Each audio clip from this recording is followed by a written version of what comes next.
Hey everyone, welcome back to again my channel. Sorry, it's my sir channel. So I am a student of class 10th A2 from Pragati coaching classes. It's located at Kasenda. So let's start it without wasting our time. तो I can telling in Hindi. Hello everyone, मेरा नाम प्रतिज्ञा है. मैं class 10th की student हूँ और मैं प्रगति कोचिंग क्लासेस के स्टूडेंट हूँ जिसके डायरेक्टर हमारे सनी सर हैं. तो मैं आज आपको इंग्लिश का चैप्टर 2 पढ़ाने जा रही हूँ, Nelson Mandela a long walk to freedom. So without wasting our times let's start it now. But sorry, nothing I will say that. So as you know that the chapter 2 name was A Long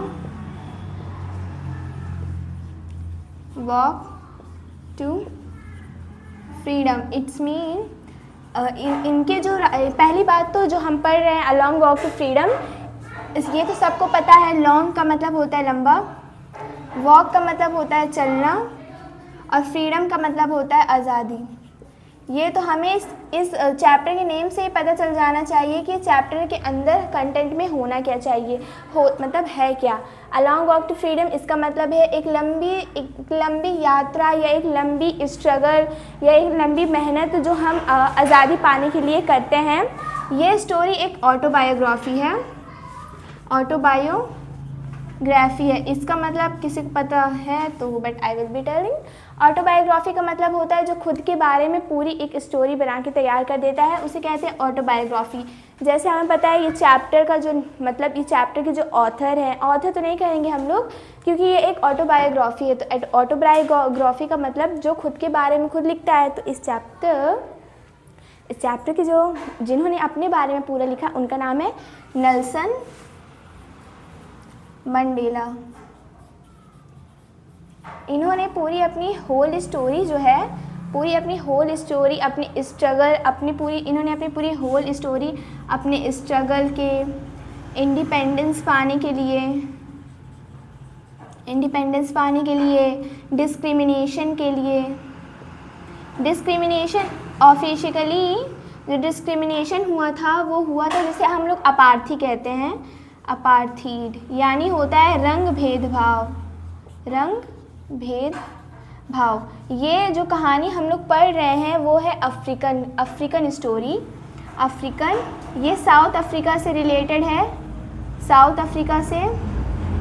और हमें पता है कि south Africa में 2 types के people रहते हैं. एक रहते हैं ब्लैक पीपल, एक रहते हैं वाइट पीपल. तो वहाँ जो अफ्रीकन की जो गवर्नमेंट बनी थी वो वहाँ की गवर्नमेंट थी वाइट पीपल. वाइट यानी जो सफ़ेद मतलब जो गोरे लोग थे. सपोज़ जो गोरे लोग थे वहाँ की गवर्नमेंट बनी थी यानी सरकार बनी थी.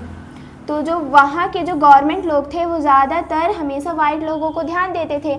जो कि ब्लैक पर्सन जो थे वो नेल्सन मंडेला थे. नेल्सन मंडेला जो थे एक थे वो ब्लैक पर्सन थे, मतलब उनका रंग था गोरा नहीं था, काले थे. तो उनके साथ डिस्क्रिमिनेशन यानी भेदभाव यानी अपार्थीड यानी रंग भेदभाव था. जो मैंने बताया आप लोगों को Nelson Mandela struggle, independence, discrimination पे बात कर रहे थे. डिस्क्रिमिनेशन यानी अपार्थी कहते हैं, अपार्थी यानी रंग भेदभाव. साउथ अफ्रीका ये एक अफ्रीकन स्टोरी है और ये एक साउथ अफ्रीका की कंट्री की स्टोरी है. साउथ अफ्रीका में 2 टाइप्स के पीपल रहते हैं यानी 2 प्रकार के लोग रहते हैं, एक ब्लैक और एक वाइट. जो वहाँ की गवर्नमेंट यानी सरकार, जैसे हमारे यहाँ की सरकार बनी है तो वहाँ हर कंट्री की सरकार बनती है. बिना सरकार के तो हमारा देश चल नहीं सकता.